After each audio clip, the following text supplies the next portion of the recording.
A ver si con este micrófono se escucha.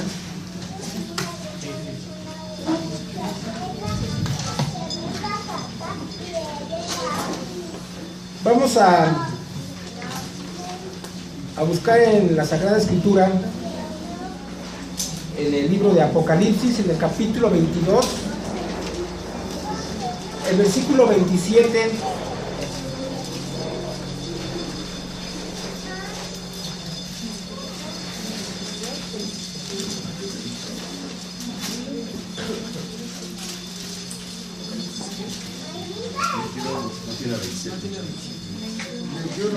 El capítulo 22, versículo 17.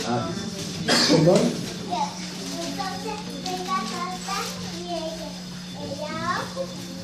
Quiere decir que están muy despiertos todavía.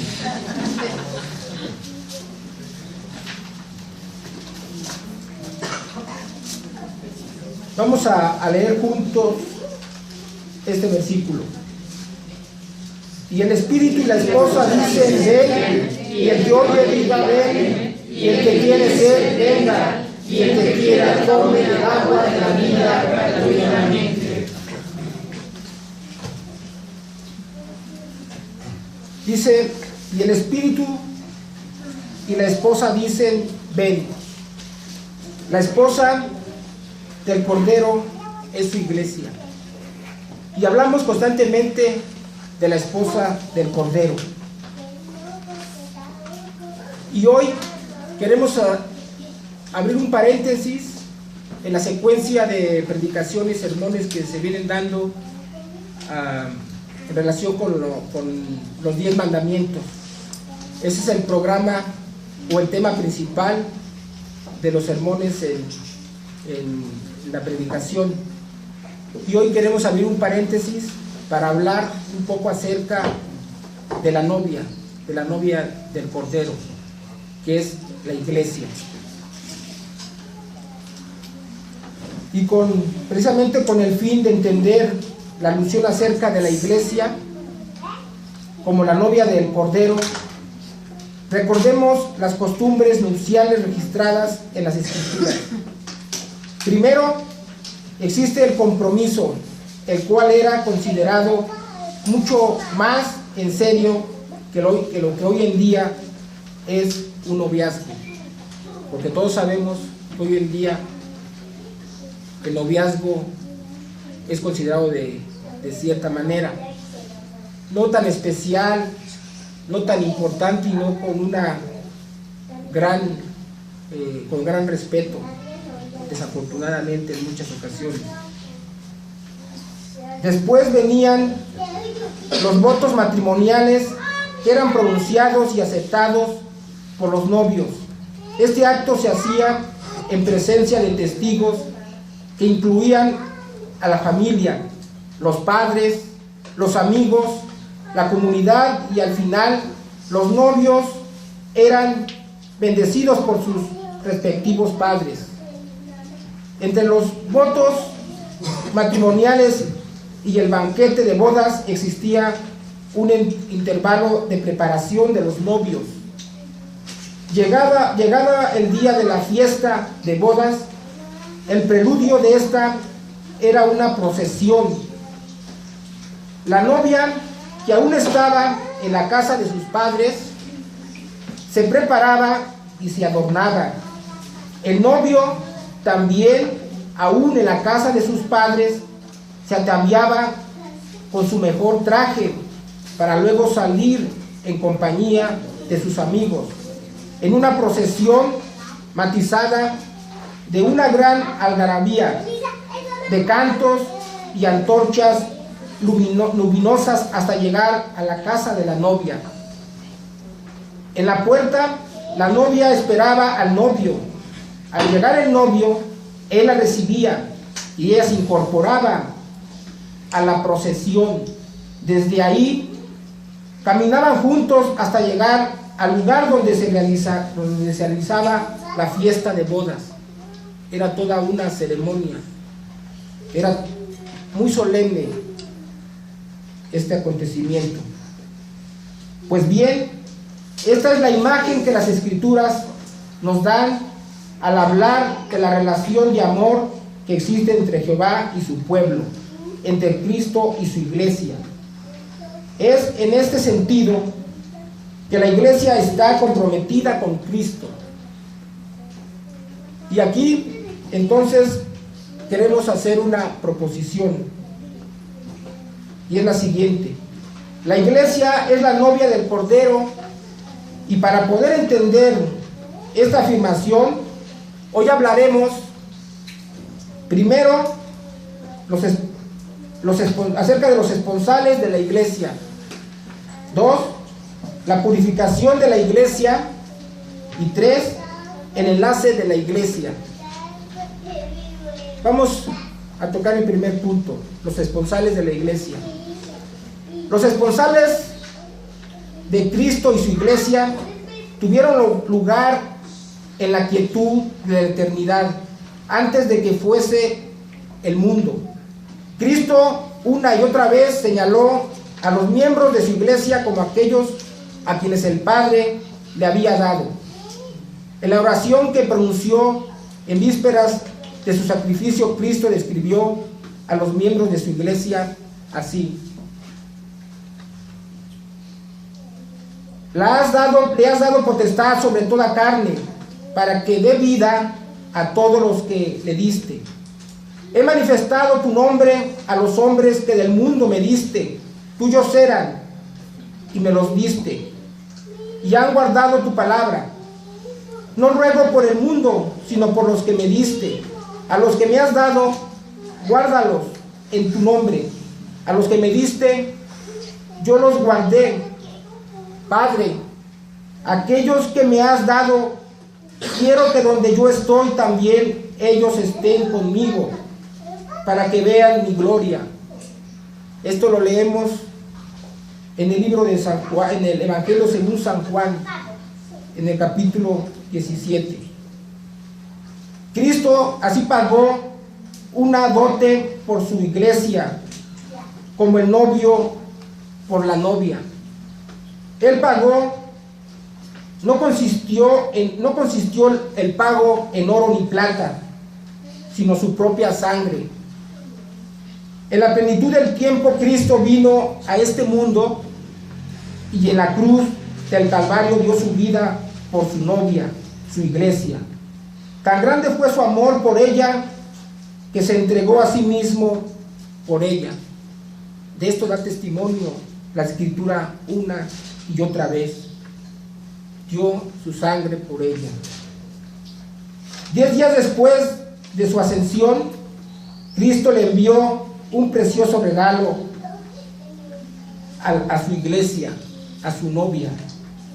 Este regalo fue el Espíritu Santo, el cual es las arras de la promesa.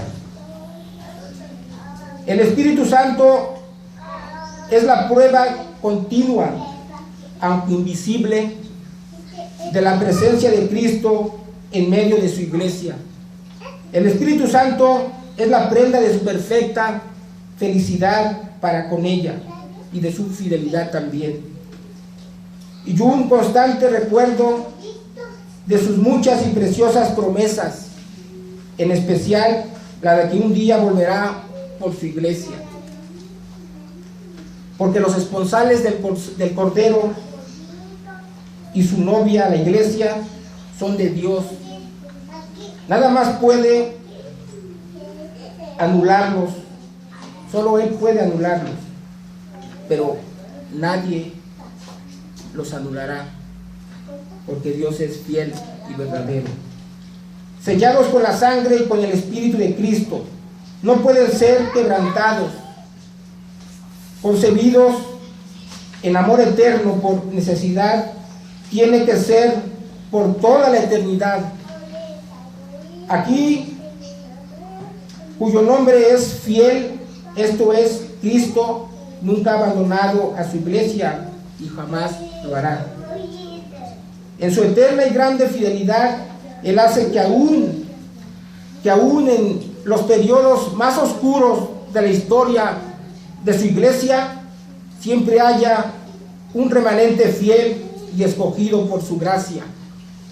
Sabemos que a lo largo de la historia de la iglesia ha habido momentos difíciles para la novia de Cristo, para la iglesia. Hubo persecución, muchos murieron en la hoguera, muchos murieron decapitados, pero esto siendo obedientes, y aún muchos siendo desobedientes, y muchos aún siendo obedientes, murieron, pero porque tenían solamente un propósito, el glorificar a nuestro Dios, que es el único propósito para el que fuimos creados.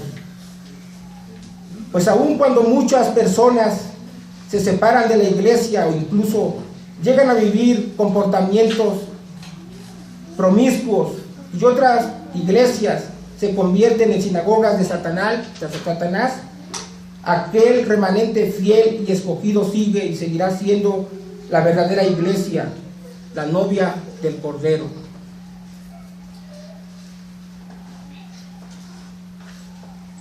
Este es precisamente lo que implican los esponsales de la iglesia.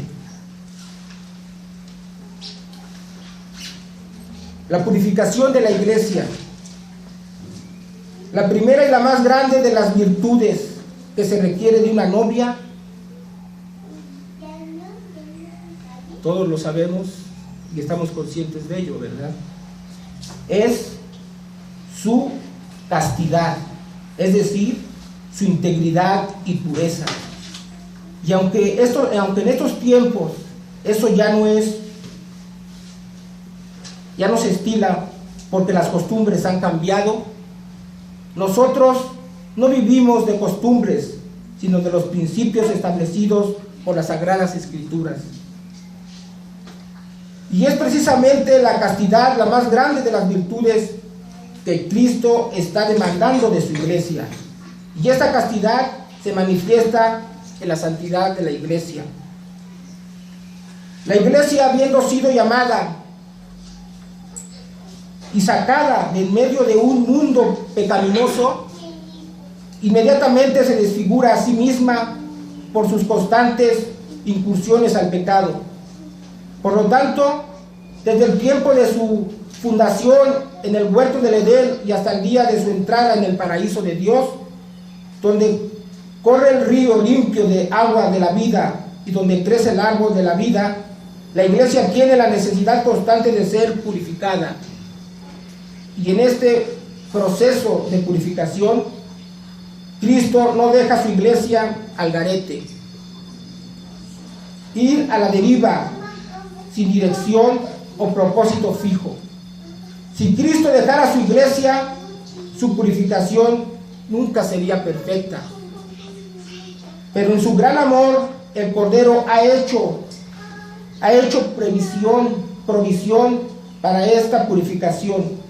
Cristo se dio a sí mismo por su iglesia, para santificarla, habiéndola purificado en el lavamiento del agua por la palabra, como se nos dice en Efesios, en el capítulo 5, versículo 26, y también en el versículo 6 y 17. Es decir, que una manera que usa Cristo para purificar a su iglesia es por medio de la predicación de la palabra. La predicación viene siendo como la vacuna contra la enfermedad llamada pecado. Por eso las constantes exhortaciones y los llamados para no separarse de la iglesia, para estar constantes escuchando la palabra del Señor, porque cuando nos separamos de la palabra dejamos de vivir, porque la palabra de Dios es nuestra vida. Hoy estamos aquí porque queremos dar testimonio público precisamente de nuestra gratitud, porque no ha faltado un solo día en que Dios nos alimente con la palabra con la predicación, republicación de su palabra. Es por el contrario que nosotros en algunas ocasiones nos dimos el lujo de desechar este precioso maná del cielo y preferimos los lugares de la felicidad mundana. Muchas veces preferimos eso y podemos encontrar muchos pretextos para no asistir a la iglesia y privarnos de ese maná que nos da vida, que nos alimenta. Cualquier excusa, cualquier pretexto sirvió para autojustificarnos y así, sin el menor remordimiento, simplemente, no una sino varias veces, prescindimos del alimento espiritual, el cual se nos da por la predicación del Evangelio. Por esto mismo, desde el día en que Dios fundó a su iglesia, la puso en enemistad contra el mundo, a fin de separarla de la corrupción. Y cuando decimos mundo, no nos referimos a la creación, que es bella y en gran manera, sino todo aquello que es contrario a los principios escriturales, todo aquello que va en contra de la obediencia a Dios y que nos separa de Él. Sin embargo, la iglesia siempre está en peligro de traspasar esta línea divisoria y vivir más de acuerdo con el mundo que con su Señor y Salvador. Y así, por la obra del Espíritu Santo y a través de la poderosa predicación de la palabra, la correcta administración de los sacramentos y el ejercicio fiel de la disciplina, Cristo mantiene a su iglesia separada del mundo.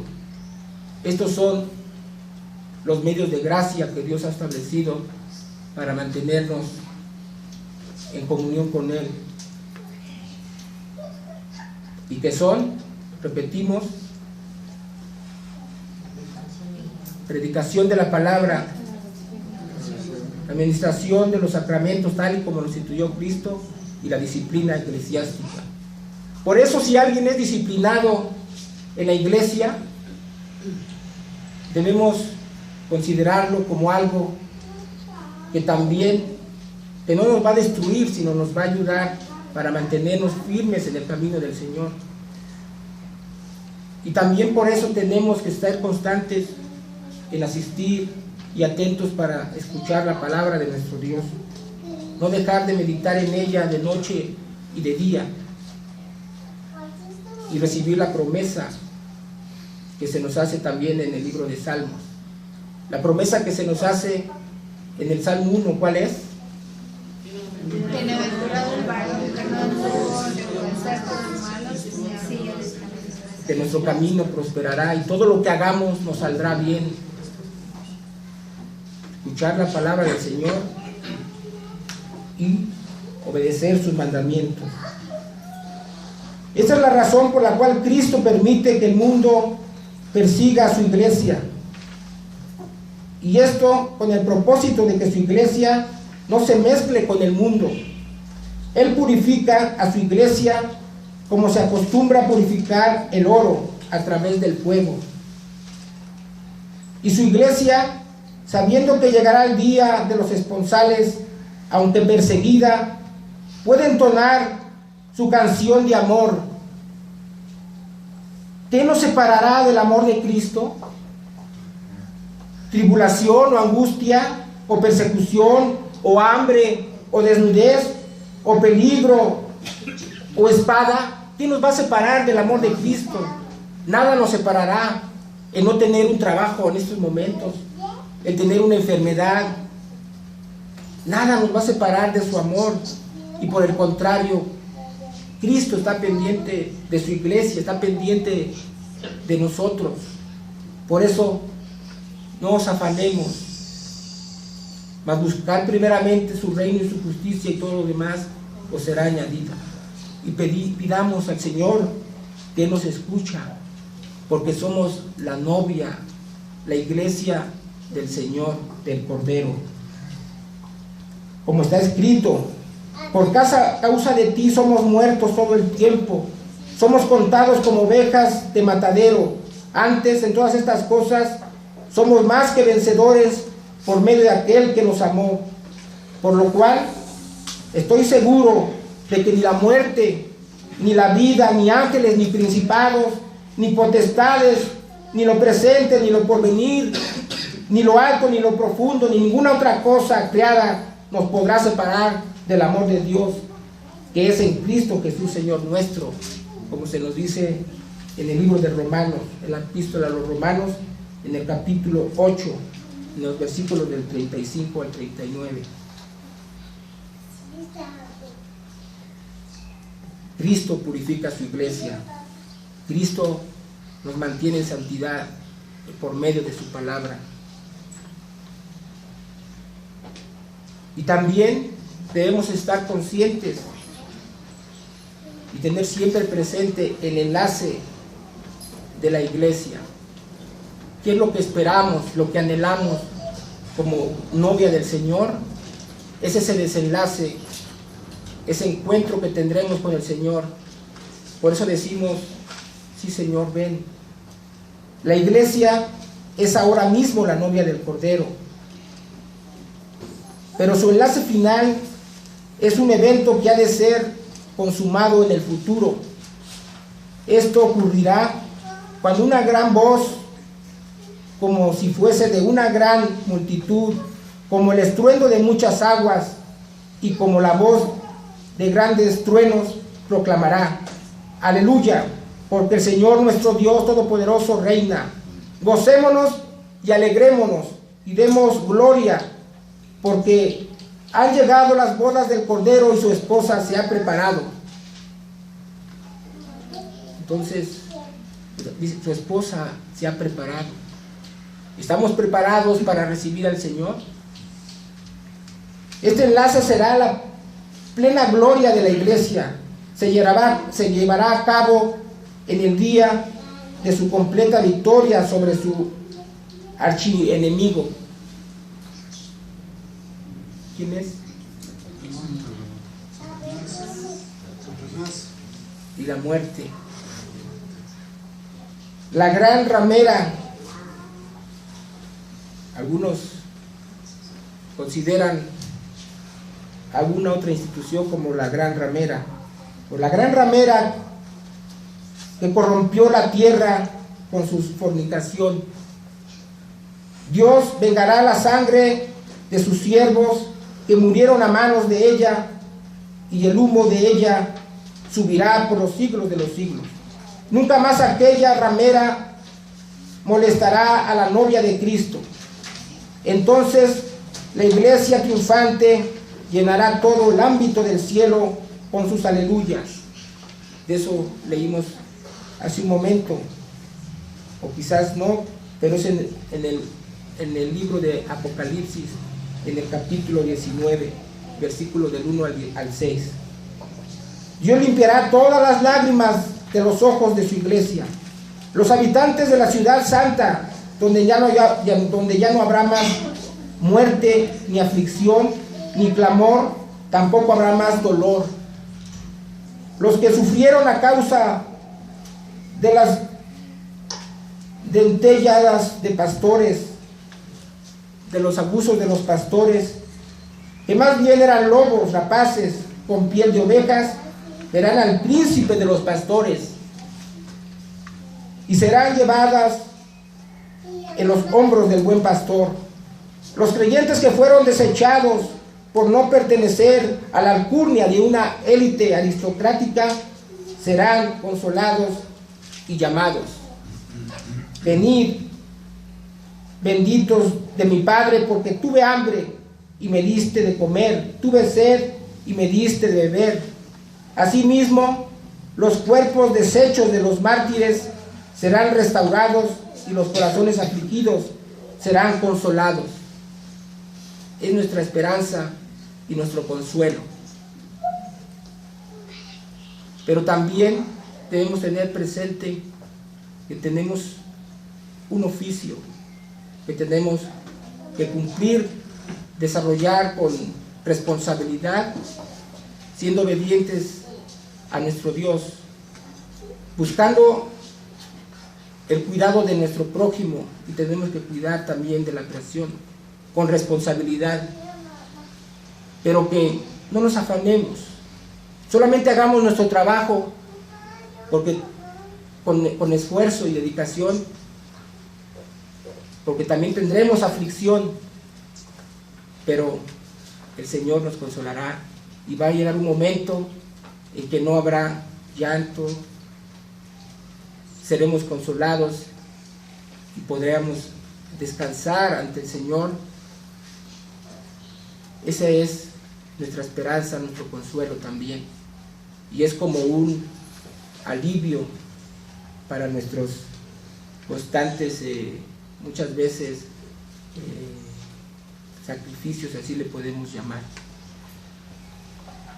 Todas las consecuencias del pecado se desvanecerán, porque el mismo pecado habrá sido destruido, y porque la santidad de la novia será de hecho perfecta. La copa de su felicidad será completa. La mayor felicidad de la iglesia es que estará cerca de su amado Señor.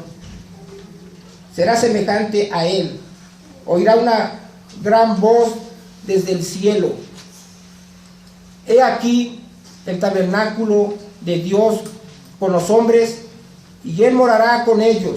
Ellos serán su pueblo, y Dios mismo está con ellos como su Dios.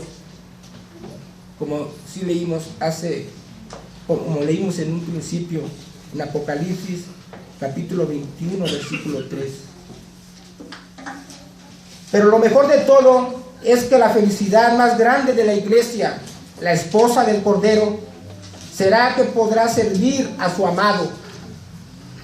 Pues así como la mujer fue hecha por causa del hombre, no el hombre por causa de la mujer, así también la iglesia fue hecha por causa de y para Cristo. Servir a su Señor será la meta más alta, y verá realizada su felicidad más grande. Sin respuesta para el pecado, sin resquicios para el pecado, le glorificarán y gozarán hasta lo sumo, y hará siempre la voluntad de su Señor. La iglesia se postrará ante Jesús y le dirá: tú fuiste inmolado, y con tu sangre nos has redimido para Dios de todo linaje y lengua y pueblo y nación. Y los responsables de la iglesia y su Señor serán perfectos, y no por un día, como muchas veces suele suceder en otro tipo de noviazgos que duran un día, una semana, ni por un mes, ni por un año, ni por una década, ni por un siglo, ni por un milenio. Estos esponsales durarán por las edades, sin fin, hasta la eternidad, en un mundo sempiterno y perfecto. Mientras tanto, hoy como iglesia decimos: hasta aquí nos ha ayudado Jehová. Jehová nos ha guardado, Él nos ha cuidado como iglesia, porque somos la novia del Cordero, que fue inmolado.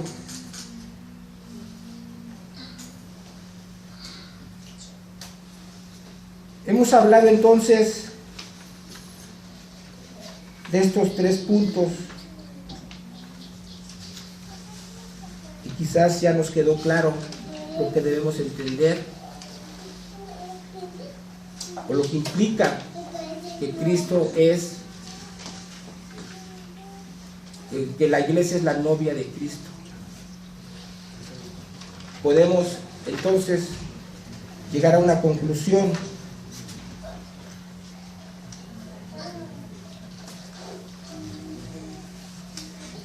Vamos a recapitular, tengamos presente la afirmación de hoy. La iglesia es la novia del Cordero. Y al disertar sobre este tema, caemos en la cuenta de que hablar de la novia del Cordero es hablar de la iglesia. Y hablar de las bodas del Cordero es hablar del encuentro final de la iglesia con su Salvador. Y así, de la misma manera que la proximidad de una boda genera expectación, la iglesia debe anhelar el advenimiento y el cumplimiento de ese día, porque serán los esponsales de la iglesia, la purificación de la iglesia y finalmente el enlace de la iglesia. Debemos estar anhelantes, debemos estar preparados, debemos estar velando. Y entonces así, por todo esto, la doxología de la iglesia es: amén. Sí, Señor Jesús, ven. Ese debe ser nuestro anhelo. Que ese sea siempre nuestro anhelo, que sea nuestra esperanza, nuestro consuelo y lo que nos haga vivir en santidad y con entusiasmo, buscando siempre hacer solo su voluntad, buscando también el bien de nuestro prójimo. Que Dios los bendiga, hermanos.